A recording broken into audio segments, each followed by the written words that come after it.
આયનમાંથી વિદ્યુતનું વહન થાય છે. આયનના વીજભારમાંથી વિદ્યુતનું વહન થાય છે. રાઈટ?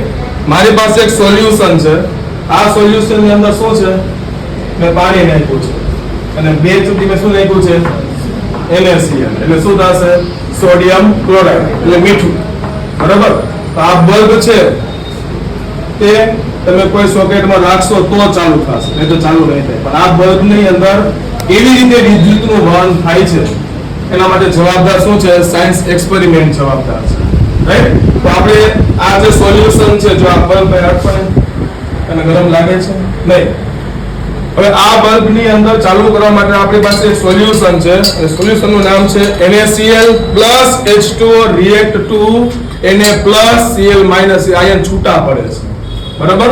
તો આપણે એક્ટિવિટી એવી કરીશું કે ભાઈ કોઈ પણના જે સ્ટુડન્ટ્સ ઉપર આપણે એને આ દ્રાવણ લગાવીશું અને અહીંયા બલ્બ ચાલુ કરીશું. હવે આગળ આવી જાવ ભાઈ.